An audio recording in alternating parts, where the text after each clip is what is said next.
동정녀 마리에게 나시고 본디오 빌라도에게 hon을 받으사 십자가에 못 박혀 죽으시고 장사한 지 4일 만에 죽은 자 가운데서 다시 살아나시며 하늘에 오르사 전능하신 하나님 우편에 앉아 계시다가 저리로서 산 자와 죽은 자를 심판하러 오시리라. 성령을 믿사오며 거룩한 공회와 성도가 서로 교통하는 것과 죄를 사하여 주시는 것과 몸이 다시 사는 것과 영원히 사는 것을 믿사옵나이다. 아멘. 함께 찬송가 320장 나의 죄를 정케 하사 함께 찬양드리겠습니다. 320장 나의 죄를 정케 하사 함께 찬양드리겠습니다.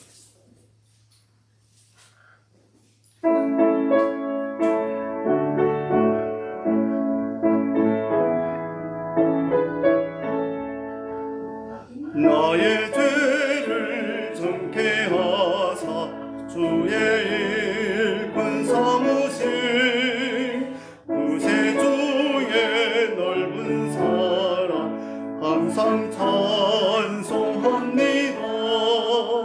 나를 일꾼 삼으신 주 크신 능력 주시고 언제든지 주 뜻대로 사용하여 주소서.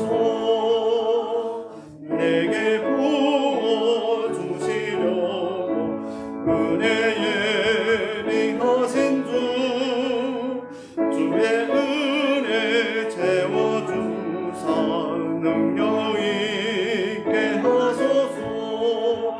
나를 일꾼 삼으신 주 크신 능력 주시고 언제든지 주 뜻대로 사용하여 주소서. 죄의 짐을 풀어주신 주의 능력 그도다. 주의 길로 사신 예수 내 맘 속에 오셔서 나를 일꾼 삼으신 주 능력 주시고 언제든지 주 뜻대로 사용하여 주소서. 내게 성령으로 충만하게 채우사 생명수가 강물처럼 흐르게 하옵소서. 나를 일꾼 삼으신 주 크신 능력 주시고 언제든지 주 뜻대로 사용하여 주소서.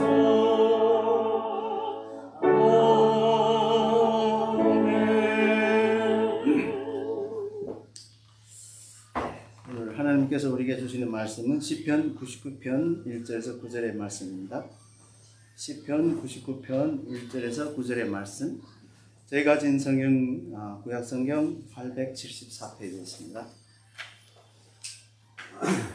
시편 99편 1절에서 9절의 말씀. 구약 성경 874페이지에 있습니다.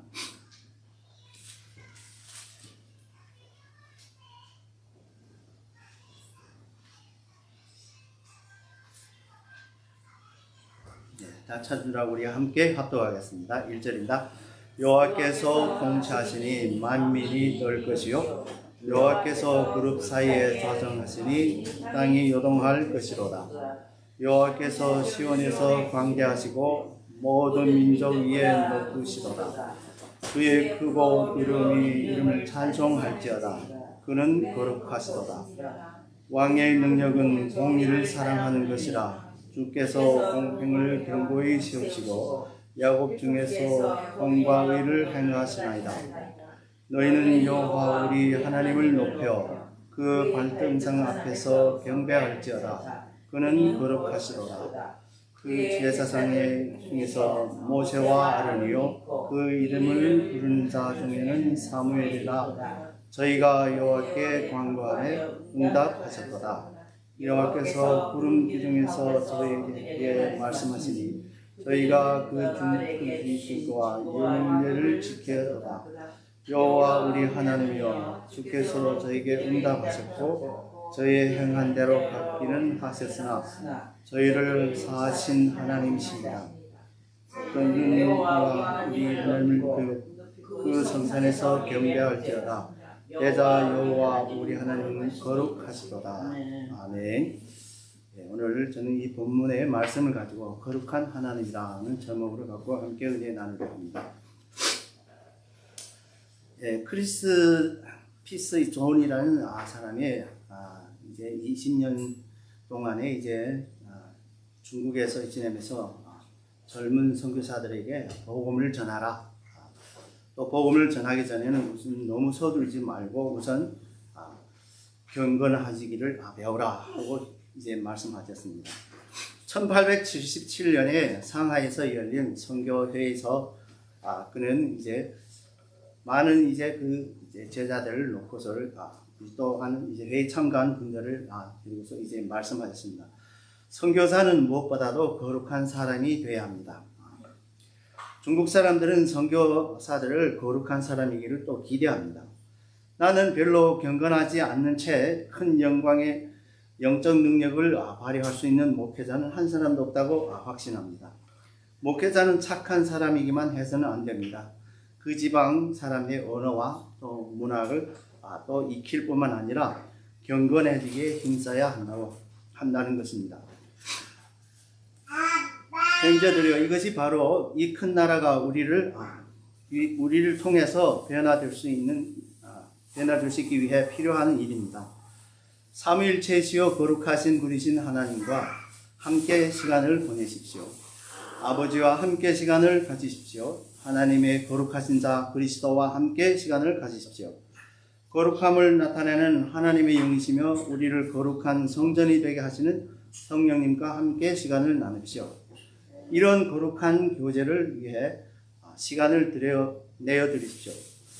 하나님은 친히 우리로 온전히 거룩하게 하십니다. 끊이지 않는 교제를 경험하십시오. 그리스도로 말미암아 우리는 한 성령 안에서 하나님 아버지께 또 나아감을 얻습니다 하고 이제 말씀하십니다. 그래서 이번에는 1877년도에 그저 한 20년 동안 오랜 시간을 거쳐서 중국에 선교를 하였는데 그때 당시에 많은 사람들이 하나님을 믿고 있었는데 그에게 공산주의를 넘어가면서 이제 문제가 됐는데요. 그렇다면 우리 거룩이란 무엇인가? 우선 이것부터 우리가 알아야 되겠습니다. 거룩으로 번역한 히브리어는 코데시는 잘라냄 또 분리됨 이러한 의미를 말로서 실제는 더러운 것과 분리되는 이런 상태를 말하는 것입니다. 원학적으로는 종교적인 의미에서 본 히브리어의 근본 개념은 탈퇴입니다. 탈퇴. 그리고 헌신의 의미로 사용되고 일반 세속적인 것으로 부정하는 것으로 탈퇴, 성스럽고 또 순수한 것에 대한 헌신을 뜻합니다. 그렇기 때문에 여기에서는 이제 거룩이라는 것은 특별히 우리 인간에 대해서는 이것이 하는 것이 두 가지 의미로 가지고 있는 것입니다. 하나는 실질상의 죄에서 멀리하고 또 헌신하라는 이런 뜻입니다. 또 하나님께 적용한다면 이것은 하나님이 모든 창조물로부터 구별되시며 하나님의 창조하신 모든 피조물들과 구별되는 것이고 또 초월하심을 의미하며 특별히 우리 출애굽기 3장 4, 5절에서처럼 그의 권능과 주권과 위엄이 있는 거룩함을 뜻합니다. 그리고 레위기 11장 44절 또 이를 인용한 이제 베드로전서 1장 16절에서 하나님의 특성은 윤리적이나 흠이 없음을 나타내는 것입니다. 윤리적으로 어떠한 흠이 없는 것을. 이 하나님의 거룩을 가장 이제 명료하게 밝혀주는 것은 호세아 11장 9절에서 이는 내가 사람이 아니요 하나님이라 나는 내 가운데 거하는 거룩한 자니라 이렇게 말씀하셨습니다. 그래서 하나님은 사람이 아니라 하나님의 스스로 있는 자고 거룩한 자시다. 그러므로 거룩한이란 하나님의 근본적 속성 중에 하나인 것입니다.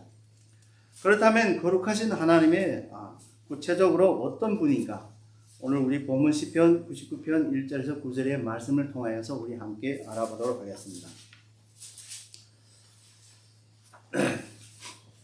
첫째는 우리야 보면은 거룩하신 하나님은 통치하시는 자이시며 또 미래의 심판을 하시는 분입니다.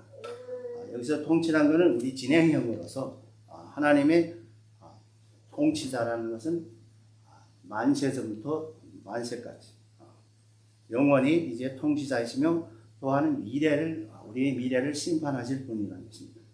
우리 본문 1절 3절에서 보게 되면 여호와께서 통치하시는 그것을 직역하게 되면 여호와께서 왕이 되신다로 이제 번역되는 것입니다. 이것은 왕의 대관식의 장면을 연상시키는 표현입니다. 말하자면 하나님 영원 전부터 만왕의 왕이요 또 만주의 주이시지만 이제 그의 왕국에 가시적으로 확립되고 그의 능력의 위엄에 충분히 현시화됨으로써 많은 사람들에게 인지되고 있다는 것입니다.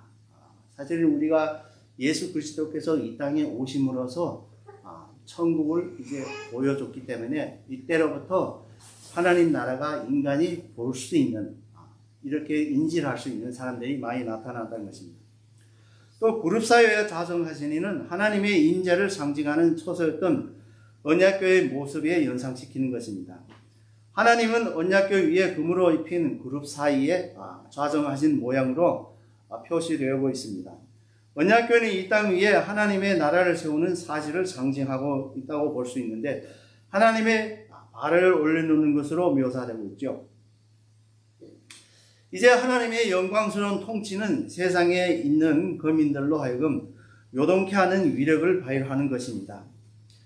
여호와께서 시온에 광대하시고는 온 우주 만물을 다스리는 여호와의 통치가 있어서 땅 위에 중심지는 시온이라는 것입니다. 땅 위에 있는 중심지역 시온으로부터 여기서 시온은 하나님의 성전과 법궤가 있었던 예루살렘을 말하는 것입니다. 하나님께서는 모든 만물에게 높임을 받으시려는 계획을 시온을 통해서 성취된 것이죠. 다시 말하게 되면 하나님께서는 시온에 그의 아들 예수 그리스도의 십자가를 통해서 그 계획을 성취한 거죠. 인류의 구원을 성취하는 그 예언을 계획을 선지자들의 예언을 성취한 것입니다. 그러므로 시온은 두 가지 사실을 나타내고 있습니다. 첫째는 시온은 하나님의 전능하심을 상징하는 것입니다. 시온이라면 하나님의 전능하심. 이것은 하나님의 부인하는 자들에게 하나님의 존재 사실을 분명히 보여주는 것입니다.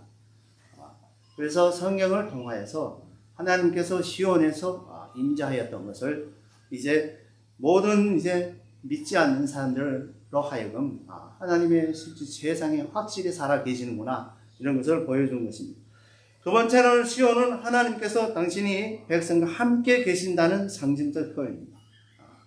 하나님께서는 그 법궤 안에 임재하였을 때 바로 시온에서 임재하였던 것입니다. 물론 하나님께서는 무체부적성으로 어디나 다 계시지만 하나님께서는 그 시내산에서도 임재하셨지만 또 하나님께서는 이스라엘 사람들이 출애굽 후에 항상 구름 기둥으로서 불기둥으로서 임재하였던 것도 있었겠지만 나중에 하나님께서 이스라엘 사람들을 통하여서 이제 예루살렘에다가 성전을 짓고 법궤를 거기다 놓고 하실 때 하나님이 그 그룹 사이에 임재하였다. 이렇게 함으로써 좀 하나님께서 그의 백성들과 함께 있다는 그 임마누엘 하나님이라는 것을 말씀하는 것입니다. 하나님을 사랑하고 그분의 통치를 기뻐하는 자들의 모인 곳은 시온이라고 하고 또 히브리서 12장 22절에서 말씀하고 있습니다. 따라서 하나님은 시온을 통하여 그의 능력을 전 세계에 나타냈던 것입니다. 그렇기 때문에 지금도 예루살렘이라 하게 되면 어떤 종속이든 어떤 민족이든 어떤 사람들이 다 압니다. 이것은 하나님이 계시던 곳이구나. 이렇게 지금 세상에 심지어 이슬람도 합니다. 세상에 다른 종교를 믿는 사람들도 예루살렘에 하게 되면 금방 예수를 이제 떠오르고 하나님을 떠오르고 합니다. 그렇기 때문에 이 하나님의 능력이 바로 전 세계에 나타난 그곳에서 나타났다는 것입니다. 우리 본문은 동사들을 살펴보게 되면 미래, 현재, 또 과거 등으로 시간적으로 배열되어 있습니다. 많은 것으로는 과거로부터 현재, 미래로 하는데 여기서는 먼저 미래부터 시작해요. 미래, 현재, 과거로부터 이런 배열 순서로 하였습니다. 그래서 하나님의 통치의 임박성과 그의 성격을 정리하고 있는 것입니다. 하나님은 거룩하신 분이므로 미래를 심판할 수 있습니다. 그러나 우리 인간은 죄인임으로써 우리는 죄인이라 하여도 우리가 심판할 자격이 없는 것입니다. 그러므로 우리는 알 수 있는 바 하나님은 철저히 거룩하신 분이므로 이제 만세전부터 만세일까지 통치를 또 진행형으로 이제 실행하고 있고 미래에 공평하고 의로운 심판을 실행할 것입니다. 그리고 하나님의 거룩한 성품은 모든 하나님의 백성들에게서 동일하게 요구되는 또 성품입니다. 그래서 레위기 11장 45절과 이를 인용한 이제 베드로전서 1장 16절에서 하나님께서는 내가 거룩하니 너희도 거룩할지어다 라고 했습니다. 이는 하나님의 백성으로 거룩한 삶을 살 수 있다는 것입니다. 그래서 어떤 사람들은 이 거룩에 대해서 잘 모르기 때문에 우리가 어떻게 거룩하게 사느냐. 아까도 얘기했죠. 우리는 죄에서 멀리하고 하나는 헌신하라. 이것이 바로 우리의 거룩한 삶입니다. 때문에 우리들은 거룩하신 하나님의 주권을 인정하고 또 그 위엄에 순종하여야 하며 미래 심판 때 하나님 앞에서 정말 부끄러움이 없이 설 수 있는 자가 되어야 합니다. 또한 우리는 하나님의 성품이신 곧 예수 그리스도의 성품을 가지고 하나님의 나라로 행하여야 되는 것입니다. 두 번째로는 거룩한 하나님의 공평과 의를 행하시는 분입니다. 거룩한 하나님은 공평과 의를 행하는 것입니다. 간단하면 공의를 실행하는 분입니다. 우리 본문 4, 5절의 중에서 보면 왕의 능력에 공의를 사랑하는 것이라 해서 왕은 즉 여호와 하나님을 의미하는 것이죠.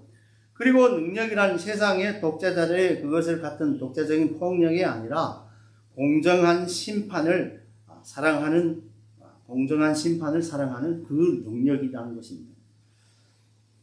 따라서 그의 이 능력을 의로움을 통해서만 표현된 것입니다. 왕이신 하나님께서는 그의 정부의 위대하고 또 영원한 법, 그의 통치의 내적 원리를 공평을 내세우고 그의 모든 사역을 통해서 그 공평을 명백히 드러내는 것입니다. 그래서 하나님께서는 인간을 창조하신 후부터 그 창조하신 그날부터 모든 공평을 세워서 하나님의 모든 사역에 표현되었던 것입니다. 우리 하나님을 높여있는 하나님은 지극히 높고 거룩하신 분이므로 그를 높이고 그를 모든 것보다 월등한 분으로 인식하는 일이 너무 당연한 것이므로 우리는 경배해야 되는 것입니다. 그렇기 때문에 우리는 하나님의 높으신 하나님, 우리 인간과 비교할 수 없는 하나님은 높고 거룩하신 분이기 때문에 우리가 예배드리고 경배해야 하는 것입니다.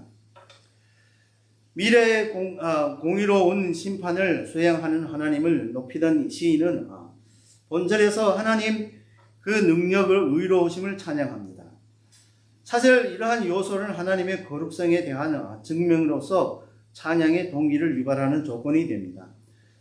본 시인은 하나님의 거룩성을 토대로 하여 모든 사람에게 하나님을 경배하고 그 발등상에서 찬송하도록 권면하고 있습니다. 그러므로 현재 이루어지고 있는 하나님의 통치는 철저하게 공정한 의를 통한 것이므로 우리는 언제나 겸손하게 순종하고 또 경배하는 자세를 지내야 합니다. 그래서 우선적으로는 우리 공의를 사랑해야 됩니다. 우리는 하나님의 공의를 사랑해야 됩니다. 사랑하되 그것이 자신의 일체에 이루도록까지 이제 사랑해야 됩니다.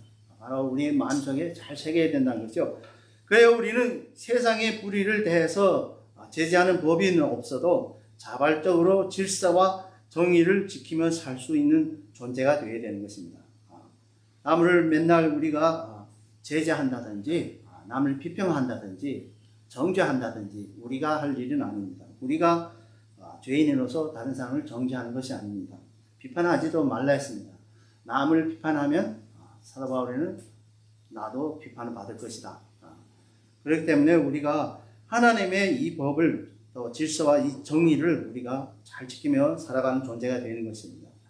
그리고 공의를 굳게 세워야 됩니다. 만일 국왕이 미리 법을 세워둬야 자기 백성이 그 법대로 다스리게 되는 일과 마찬가지입니다. 우리의 공의를 사랑하는 데만 그치지 말고 공의를 자기 삶 속에 굳게 세워야 하는 것입니다. 그래야 그것이 인생의 법칙이 되도록 만들어야 하는 것입니다. 그렇기 때문에 마음속에 항상 하나님의 공의를 우리 마음속에다가 깊이 새겨서 굳게 세워서 그래야만 우리의 그 법칙에 따라서 우리 인생 따라갈 때 우리가 진정으로 하나님의 자녀가 되는 것입니다. 어떻게 보면 우리 교통법과 비슷하죠. 이 법을 벗어나면 결국은 어떻습니까? 교통법을 나가서 하다 사고를 당해서 사람이 결국 죽거나 크게 다치거나 하죠. 그렇기 때문에 우리도 하나님의 법을 우리의 마음속에 새긴다 하게 되면 우리는 윗길로 안 가죠. 그래서 죄란 것은 관역에서 빗나갔다는데 우리도 그렇게 빗나가면 안 되는 거죠. 그러므로 우리는 하나님에 따라 의와 진리의 거룩함으로 지으심을 받은 새 사람이 있도록 힘써야 하겠습니다. 또한 이제 공의를 반드시 실행해야 합니다. 우리를 공의를 사랑하고 우리 마음속에 세울 뿐만 아니라 그 공의를 반드시 실행해야 합니다. 공의를 아무리 굳게 세워두었다 하더라도 그것을 실행치 않으면 결국 아무 쓸데없는 거 버리게 됩니다. 한 나라의 어떤 법을 만들어 놓고 집행하지 않는다면 결국 그것이 죽은 문화가 되고 마는 것이죠. 마찬가지로 또 우리도 하나님의 공의를 우리에 실행하지 않는다면 그것은 바로 쓸데없는 것이 되죠. 그러므로 우리는 공의를 세워두는 일에만 그치면 되는 것이 아니라 우리 공의를 실행하는 자야 되어야 하겠습니다. 세 번째로는 거룩하신 하나님은 자기 백성의 기도에 응답하시는 분입니다. 하나님께서는 자기 백성에게 기도에 응답하는 분입니다. 우리 본문 6절에서 9절에 보면 그 제사장 중에 모세와 아론, 사무엘, 이것은 구약에서 나오는 우리의 영적 중보 기도자들에는 모세도 많은 기도를 많이 했죠. 사실 하나님과 만나서 얘기하는 다 기도 가운데서도 만났다는 얘기입니다. 또 한 아론도 대제사장으로서 하나님께 많이 기도하고 또 실제로 사무엘도 많은 중보 기도로서 그렇게 하면서도 다윗을 찾은 거죠. 실례로 그들이 이스라엘의 대표적인 중보 기도자들이 기도인이 하나님이 그의 기도를 응답하셨다는 사실을 강조하고 있는 것이죠. 구름 기둥에는 엄격히 말하자면 이것은 모세와 아론에게 적용하며 하나님의 사무엘에게 물기둥으로 해서 또 말씀하셨거나 직접 사무엘 앞에 나타났다는 이런 언급은 성경에서 찾아볼 수는 없습니다. 하지만은 구름 기둥이라는 것은 하나님의 임재를 상징하는 것입니다. 구름 기둥이라는 하나님의 임재를 상징하기 때문에 우리 사무엘에게도 하나님께서 임재하였기 때문에 적용될 수 있다는 것입니다.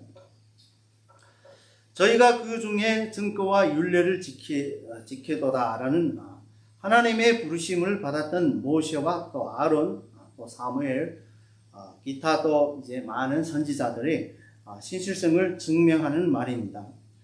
하나님을 거룩하게 여기는 증거는 그분에게 주시는 율법을 지키는 것으로 나타나기는 마련입니다. 하나님의 그 거룩하심, 그렇기 때문에 율법은 거룩한 것입니다.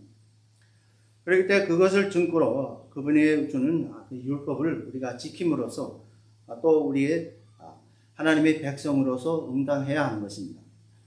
물론 우리가 다 지키지는 못하지만 그것은 우리의 죄 때문에서 우리의 완악 때문에 지키지 못하는 것이지 하나님이 우리에게 주시는 그것을 온전히 지킬 수 있느냐 없느냐 사실은 우리 인간의 본성으로 볼 때는 지키기 어렵고 못 지킵니다. 하지만 지난번에 얘기를 하다시피 우리 예수 그리스도께서 십자가에서 그것을 완성하였기 때문에 우리도 그것을 다 지켰다고 하나님께서 인정해 주는 것입니다. 주께서는 저희에게 응답하셨고는 하나님의 거룩하게 여긴 자 곧 하나님의 율법을 지킨 이에 대한 응답으로 하나님께서 그들의 기도를 들으신 것을 뜻합니다. 그렇기 때문에 많은 선지자들 오늘에 나오는 모세든지 아론이든지 사무엘이든지 또 다른 이제 많은 선지자들이 하나님의 율법을 잘 지켰기 때문에 그에 또한 기도를 응답하였다는 것을 말하는 것입니다. 여기서 그들이란 이제 직접적으로는 모세, 아론, 사무엘을 그들을 가리키지만 주도적인 역할을 감당했던 그를 위해서도 그들의 기도를 혜택받았던 이스라엘 백성의 전체를 부수적으로 가리키기도 합니다. 저희 행한 대로 갚기는 하셨으나 저희를 사하시는 원어 본문의 이제 어순을 고려하여 직역하면 하나님은 그들을 용서해 주셨다. 물론 그들의 행위를 대해 또 심판하지만 이런 것이 뜻입니다. 그들에게 죄를 지은 것을 용서하였지만 그러나 심판에는 피하지 못한다 이런 뜻이죠. 그들의 행위들에 대해서 또 심판하였다는 표현을 나온 것은 고려할 때 여기에 그들이란 앞에 언급된 이제 모세나 아론이나 또 사무엘이나 혹은 또 다른 선지자들 이런 세 사람들 가리키는 것보다는 당시에 패역한 이스라엘의 공동체를 보는 것이 더욱 적합합니다. 그러나 본문에서 문맥으로 볼 때 하나님은 심판보다는 하나님의 용서하심을 강조한 것입니다. 그래서 하나님께서는 이 시편이라든지 성경을 통하여서 하나님의 심판이 많이 나옵니다. 그러나 하나님께서 용서하는 하나님이다. 이것을 성경적으로 많이 강조할 때가 많습니다. 이스라엘 백성이 지속적으로 하나님의 언약을 어기고 또 무시하고 하나님을 께서 그들을 징벌한 이제 성경의 구절들 많습니다. 그러나 하나님은 그들을 용서하셔서 결국에는 가나안 땅으로 들어가게 하셨죠. 만약에 용서가 그냥 없었다면 가나안 땅도 못 들어가고 다 거기서 광야에서 죽었을 것입니다. 그러나 하나님께서는 그들에게 모든 죄를 용서하고 또 그들을 또 결국에는 이때 은혜로 또 가나안 땅에 들어가게 했던 것입니다. 그 성산에 경배할지어다는 증정하면 그의 거룩한 산 앞에서 무릎을 꿇라 이런 뜻입니다. 여기서 산은 하나님의 임재하신 상징적인 시온산을 뜻합니다. 그 산을 거룩하다 한 까닭은 그곳에 하나님의 임재를 상징한 처소였기 때문이죠. 그래서 산이라게 되면 일반적으로 대부분 보게 되면 하나님의 임재를 많이 상징합니다. 그러기도 예수님께서도 기도를 할 때는 꼭 산에 올라가서 기도를 많이 했죠. 또한 우리 모세도 마찬가지로 시내산에 올라가서 하나님을 만나고 또 기도도 했고 그렇기 때문에 하나님을 또 만난 것이겠죠. 또 시인은 거룩하신 하나님께서 이스라엘의 죄악에도 불구하고 여전히 자비를 베푸셨다고 말씀합니다. 심지어 이스라엘의 범죄하고 심판을 받은 후에도 하나님께서는 그들의 기도에 응답하셨고 용서하셨습니다. 그러므로 우리는 거룩하신 하나님께 범죄한 백성에게 자비를 베푸신다는 사실을 인해 더욱 하나님을 찬양을 드려야 하는 것입니다. 또한 예배를 드려야 하는 것입니다. 사실 하나님의 자비하심이 없다면 모든 사람은 결국 다 멸망당했을 것입니다. 하나님께서 우리를 창조하시고 사랑하셔서 오늘까지 있는 것입니다. 이상으로 알 수 있는 바 하나님께서는 언약 백성의 간구에 언제나 응답하시는 것을 우리가 알 수 있습니다. 그러므로 하나님의 백성은 마땅히 거룩한 삶을 영위하도록 노력해야 됩니다. 우리가 기도를 할 때 하나님께서 하나님의 백성이면 하나님이 뜻대로 기도를 하면 하나님께서 100% 응답하셔 줍니다. 물론 기도에는 우리 세 가지 응답이 있다죠. 하나는 직접적 응답, 바로 그 자리에서 응답하는 것. 또 하나는 긴 시간을 통해서 하나님의 응답이 나옵니다. 다른 한 가지는 하나님께서 그 기도를 거부하는 응답. 왜 거부하냐? 바로 우리 자신의 육의 욕심에 따라서 기도했고 하나님의 뜻대로 기도하지 않았기 때문에 그런 기도에 대해서 이제 하나님께서 받아들이지 않는다는 것입니다. 우리 행한 대로 주시는 축복이라는 한 간증이 있습니다. 한 집사님이 주일 학교를 다닐 때, 어릴 때 다닐 때 선생님께서 이제 하나님께서는 우리 죄를 사해 주지만 그에 대한 벌은 우리가 받아야 한다고 말씀하셨습니다. 그래서 그 집사는 하나님은 참 치사한 분이라 생각하였습니다. 나 같으면 이왕 용서할 바에는 벌 주고 또 뭘 치료했지 완전히 용서해 주겠어요. 용서해 주되 그에 대한 벌을 받아야 한다면 그건 그냥